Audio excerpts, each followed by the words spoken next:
चला तर मग मैत्रिणींनो, अजिबात वेळ न घालवता आपण डायरेक्ट व्हिडिओला सुरुवात करूया. तर आज आपण बघणार आहोत 38 इंच चेस्ट, अस्तर कटिंग आणि पीस देखील कटिंग बघणार आहोत. तर 38 छातीचा चौथा असणार आहे 9.5 इंच, बरोबर. त्याच्यात 1 इंच ॲड करून आपण ही घडी टाकणार आहोत. 1 इंच ॲड केल्यावर 11 इंच होणार, बरोबर. म्हणजेच आपली ही घडी 11 इंचावरची असणार आहे. 11 इंचावरती आपण ही खुणा करून घेतली, ठीक आहे. आणि त्या खुणेवरती आपण अशा पद्धतीने दुमडून घ्यायचं आहे. म्हणजे ही आपली 11 इंचाची घडी असणार आहे, ठीक आहे. तर ह्या साईडला बघा, खालच्या साईडला ब्लाऊजची पूर्ण उंची घ्यायची. ब्लाऊजची पूर्ण उंची अधिक 1 इंच घ्यायचं आहे. ब्लाऊजची पूर्ण उंची आहे बघा 12.5 इंच. आपण त्याच्यात 1 इंच ॲड करणार आहोत, म्हणजेच 13.5 इंचावरती आपली पूर्ण उंची येणार आहे. आता 1 इंच आपण नेहमी सांगतो, 1 इंच शोल्डरच्या साईडला आणि कमरेच्या साईडला अर्धा इंच, म्हणजेच शोल्डरच्या साईडला अर्धा आणि कमरेच्या साईडला अर्धा इंच म्हणून 1 इंच आपलं शिलाईमध्ये जाणार आहे. त्याच्यासाठी आपण 1 इंच नेहमी वाढवत असतो, ठीक आहे. तर इथे मी तुम्हाला झूम करून दाखवते म्हणजे तुमच्या लक्षात येईल. आणि हे 13.5वरती आपली अशा पद्धतीने रेषा आखून घेतली, ठीक आहे. मागील भागासाठी पूर्ण उंची अधिक 1 इंच, ठीक आहे. आता त्याच्यानंतर पुढील भागासाठी आपण फक्त पूर्ण उंची टाकणार आहोत. पुढील भाग पूर्ण उंची किती आहे 12.5, ठीक आहे. 12.5 इंचावरती आपण अशा पद्धतीने खुणा करून घेतो आहे बघा. 12.5 इंचावरती पुढील भागासाठी फक्त पूर्ण उंची, ठीक आहे. त्याच्यानंतर इथे आपण रेषा आखून घेतो आहे 12.5 इंचावरती. तुम्ही देखील जी काही पूर्ण उंची असेल ती टाकायची. त्याच्यानंतर पुढच्या साईडला म्हणजे फ्रंट साईडला आपण इथे 2.5 इंच योगपट्टीसाठी वाढवणार आहोत. हे 2.5 इंच आपण योगपट्टीसाठी म्हणजेच बेल्टसाठी आपण हे 2.5 इंच आखून घेतलं आहे. आलं लक्षात? अगदी सहज आणि साधी सोपी अशी पद्धत आहे. व्हिडिओ शेवटपर्यंत बघा म्हणजे तुमच्या पूर्ण लक्षात येईल. तर इथं बघा, आपण आता शोल्डर टाकणार आहोत. तर शोल्डर टाकतेवेळी शोल्डरच्या निम्मे, पूर्ण जी शोल्डर असते त्याचे आपण निम्मे करणार आहोत आणि त्याच्यात अर्धा इंच आपण ॲड करणार आहोत. तर इथं शोल्डर आहे पूर्ण 11.5 इंच बघा, आणि त्याचे निम्मे केल्यावरती आलं आहे 5.25 इंच, ठीक आहे.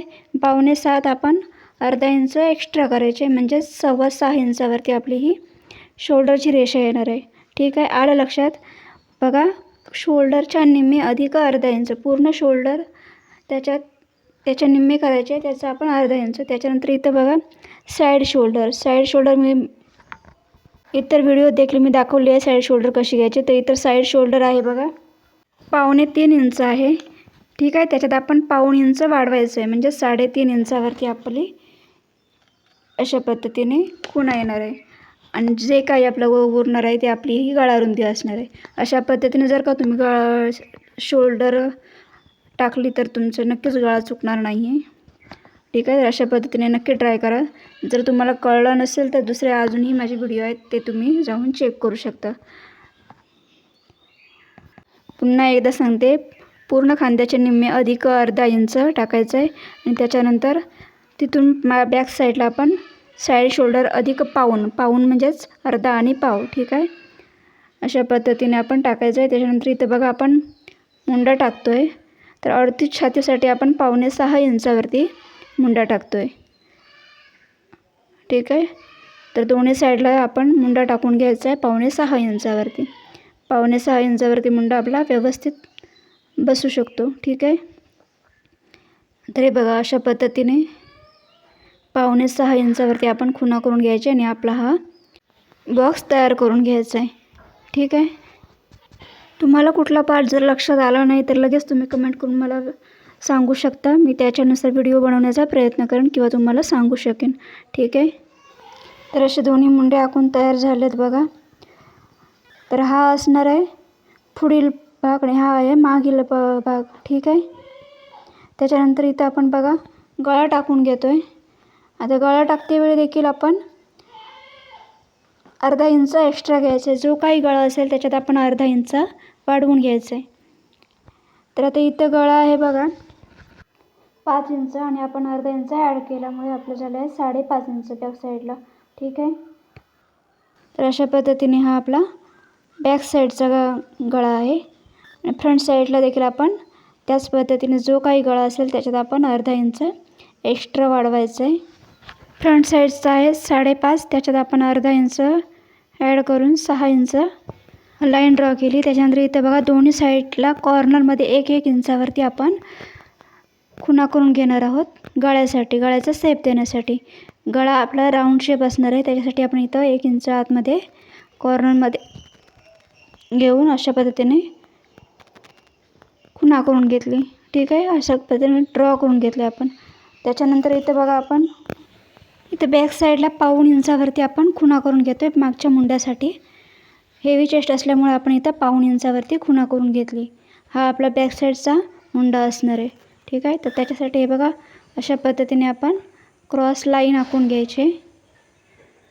अशा पद्धतीने आपण बॅक साईडसाठी. त्याच्यानंतर इथं आपण पुढे अर्धा इंचावरती अशा पद्धतीने आपण हा मुंड्यातला शेप देऊन घ्यायचा आहे. तर इथं आपण थोडंसं आतमध्ये घ्यायचं आहे, कारण तिथं आपलं फुगा येणार नाही, नाहीतर आतमध्ये घेतल्यामुळे थोडं स्टिचिंग करतेवेळी व्यवस्थित मुंडा बसणार आहे. ठीक आहे, हलकासा आतमध्ये घ्यायचं आहे म्हणजे झोळ येणार नाही. तर आता मुंडासाठी बघा इथं आपण 1.5 इंच घेतो आहे, पुढील मुंडा आहे.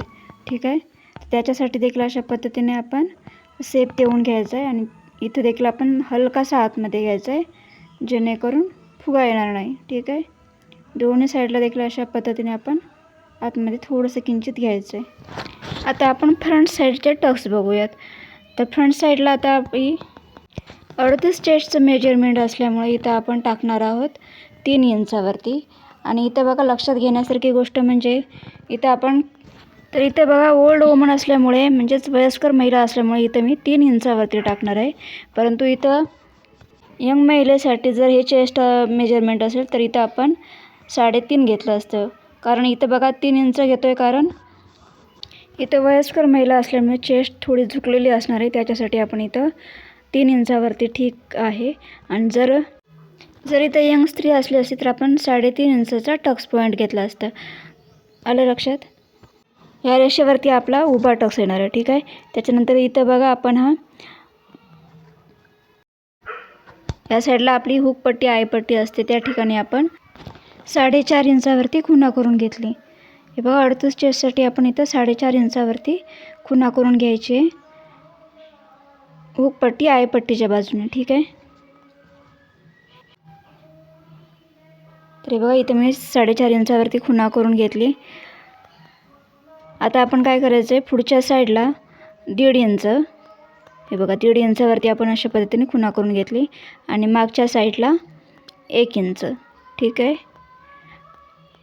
आणि ह्या साईडला देखील आपण जो मुंड्यातला टक्स असतो त्या साईडला आपण 1 इंचावरती अशा पद्धतीने खुणा करून घ्यायची.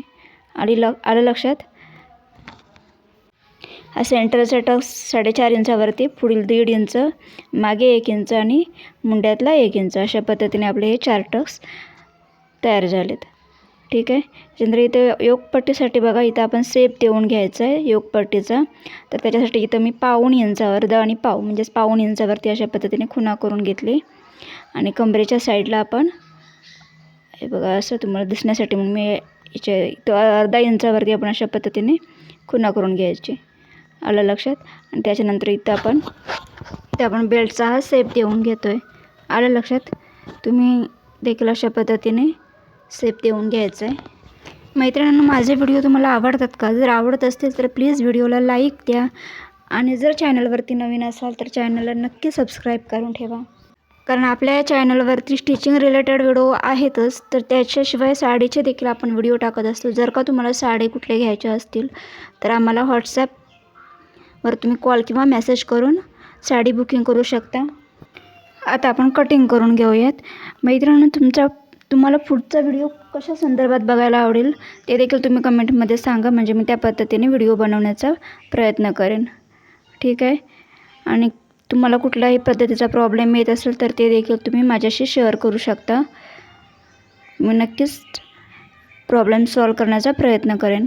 ठीक आहे, तर हे बघा अशा पद्धतीने इथं आपण असं प्रेस करून आपल्याला बॅक साईडचा अशा पद्धतीने खुणा मिळू शकते. त्या खुणेवरती आपण दुसऱ्या साईडला आपण हे बघा अशा पद्धतीने आपल्याला इथं तुम्हाला व्हिडिओ दिसणार नाही कदाचित, परंतु अशा पद्धतीने केल्यावर आपल्याला बॅक साईडचे टक्स मिळणार आहेत. ठीक आहे. त्याच्यानंतर इथं आपण हे बघा असे छोटे छोटे टक्स मारून घ्यायचे आहेत, कट मारून घ्यायचे आहेत. म्हणजे काय होणार आहे की आपल्याला स्टिचिंग करतेवेळी सोपं जाणार आहे. आणि इथं आपले हे सगळे टक्स अर्धा इंचाचे मारून घ्यायचे आहेत. फक्त मुंड्यातला हलकासा मारून घ्यायचा आहे. ठीक आहे. तर बघा अशा पद्धतीने हलकासा इथं आपला हा मुंड्यातला टक्स असणार आहे. बाकी अर्धा इंचाचे आपले नेहमीप्रमाणे असणार आहेत. त्याच्यानंतर कमरेच्या साईडला देखील अशा पद्धतीने कट देऊन घ्यायचं आहे. ठीक आहे. तुम्हाला 4 टक्स ब्लाऊजची स्टिचिंग बघायची आहे का, तर प्लीज कमेंटमध्ये सांगा. चला तर मग भेटूयात पुढच्या व्हिडिओत.